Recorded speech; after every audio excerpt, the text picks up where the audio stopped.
Hello guys, welcome back to our channel. Episode ആരംഭിക്കുമ്പോൾ കാണിക്കുന്നത് കോടതിയാണ്. അങ്ങനെ ജയറാമിന്റെ കേസ് വിളിച്ചിരിക്കുകയാണ്. എതിർഭാഗത്തിന്റെ വക്കീൽ പറയുകയാണ്, ഇയാളുടെ ആദ്യ ഭാര്യയെ കൊന്നതാണ്. അതുകൊണ്ട് തന്നെ ഇയാൾക്ക് ഇനിയും ഒരു കൊലപാതകം ചെയ്യാൻ ഒട്ടും മടിയുണ്ടാകില്ല. അങ്ങനെ ജയറാമിനെ കൊടുക്കുന്ന രീതിയിലുള്ള ഓരോരോ കാര്യങ്ങളായിട്ട് അവർ പറയുമ്പോൾ ജയറാമിന്റെ വക്കീല് എഴുന്നേൽക്കുകയാണ്. എന്റെ പ്രതി നിരപരാധിയാണെന്നുള്ളതിന്റെ തെളിവുകളെല്ലാം ഞാൻ കോടതിയിൽ ഏൽപ്പിച്ചിട്ടുണ്ട്. കൃത്യം നടക്കുന്ന സമയത്ത് എന്റെ പ്രതി പെട്രോൾ പമ്പിൽ നിന്നും പെട്രോൾ അടിക്കുന്നതിന്റെ ദൃശ്യങ്ങളും ഞാൻ പെൻഡ്രൈവിലാക്കി ഇവിടെ കൊടുത്തിട്ടുണ്ട്. പിന്നെ ജയറാമിന്റെ എന്ന് പറയുന്നത് ഒരു വാച്ചാണ്. കൊലപാതക സ്ഥലത്ത് നിന്ന് കിട്ടിയ വാച്ചും ഞാൻ ഇവിടെ തന്നെ ഏൽപ്പിച്ചിട്ടുണ്ട്. അത് നിങ്ങളുടെ വാച്ചല്ലേ എന്ന് ജഡ്ജി ചോദിക്കുമ്പോൾ അതേ എന്ന് ജയറാമൻ പറയുന്നു. ഇത് കേൾക്കുന്ന വക്കീൽ പറയുകയാണ്, ബഹുമാനപ്പെട്ട ജഡ്ജി ബാക്കി കൂടി കേൾക്കണം. ആ വാച്ച് എൻ്റെ ഭാര്യ എനിക്ക് 20 വർഷം മുമ്പ് ഗിഫ്റ്റ് തന്നതായിരുന്നു. ആ വാച്ചിന്റെ സൂചി ഒടിഞ്ഞ് അതിന്റെ ഉള്ളിൽ തന്നെ കിടക്കുകയാണ്. അത് കേടായിട്ട് 15 വർഷത്തോളമായി. എനിക്ക് പ്രിയപ്പെട്ട ഗിഫ്റ്റ് ആയതുകൊണ്ട് തന്നെ ഞാനത് സൂക്ഷിച്ചു വെച്ചിരുന്നതാ. അത് ആരാണ് എന്റെ മുറിയിൽ നിന്നും എടുത്തുകൊണ്ട് പോയതെന്നൊന്നും എനിക്കറിയില്ല. തുടർന്ന് വക്കീൽ പറയുകയാണ്, അന്വേഷണ ഉദ്യോഗസ്ഥനായ ACP കാർത്തിക്കും ഈ പ്രതിയായ ജയറാമനും ഒരേ വീട്ടിലാണ് താമസിക്കുന്നത്. തെളിവുകൾക്കായി ഇനി ACP തന്നെ മനഃപൂർവ്വം വാച്ച് എടുത്തുകൊണ്ട് പോയതാണോ എന്നും നമുക്ക് സംശയിക്കാം. ബഹുമാനപ്പെട്ട കോടതി ആ വാച്ചിന്റെ ഇപ്പോഴത്തെ അവസ്ഥ ഒന്ന് പരിശോധിക്കണമെന്ന് അപേക്ഷിക്കുന്നു. തുടർന്ന് നോക്കിയതിനു ശേഷം ജഡ്ജി പറയുകയാണ്, ജയറാമൻ പറഞ്ഞത് ശരി തന്നെയാണ്. ഈ വാച്ച് കേടായിരിക്കുകയാണ്. തുടർന്ന് വക്കീൽ പറയുകയാണ്, ജയറാമൻ പെട്രോൾ പമ്പിൽ നിന്നും പെട്രോൾ അടിക്കുന്നതിന്റെ ദൃശ്യങ്ങൾ ഞാൻ കോടതിയിൽ ഏൽപ്പിച്ചിട്ടുണ്ടായിരുന്നു. അതിൽ ജയറാമന്റെ കയ്യിൽ വാച്ചുമുണ്ട്, അതിൽ സമയവും രേഖപ്പെടുത്തിയിട്ടുണ്ട്. ഇത് കേൾക്കുന്ന ജഡ്ജി നോക്കിയിട്ട് പറയുകയാണ്, അതെ 6 മണി. അതേ ബഹുമാനപ്പെട്ട കോടതി, 6 മണിക്ക് തന്നെയാണ് മായമയും കൊല്ലപ്പെട്ടത്.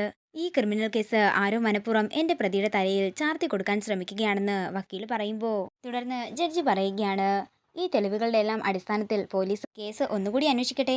ഒരു നിരപരാധിയെ എന്താണെങ്കിലും ഇനിയും ജയിലിലടക്കേണ്ട കാര്യമില്ല.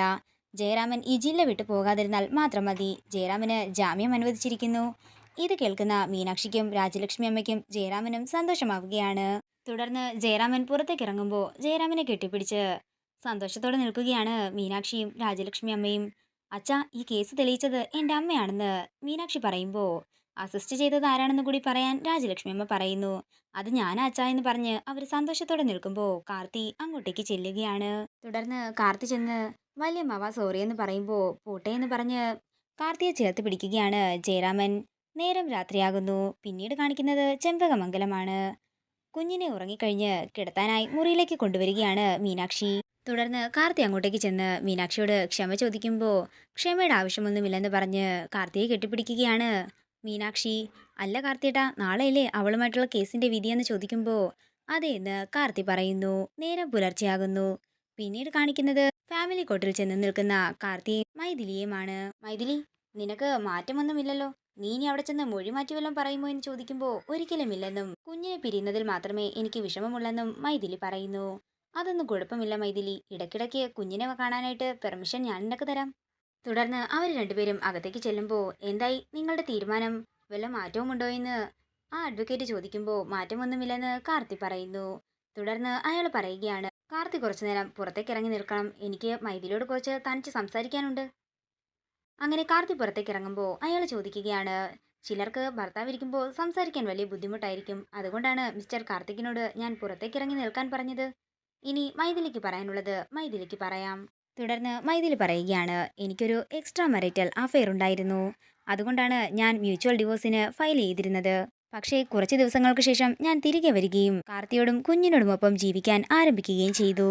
ഞാൻ കാർത്തിയോട് ക്ഷമ ചോദിച്ചപ്പോൾ കാർത്തി എന്നോട് ക്ഷമിക്കാൻ തയ്യാറായി. പക്ഷേ കാർത്തിയുടെ വീട്ടുകാര് അവരെന്നെ ഡിവോഴ്സ് ചെയ്യാനായി കാർത്തിയെ നിർബന്ധിച്ചുകൊണ്ടേയിരിക്കുകയാണ്. അതുകൊണ്ടാണ് കാർത്തിക് എന്നെ ഡിവോഴ്സ് ചെയ്യാൻ പോകുന്നത്.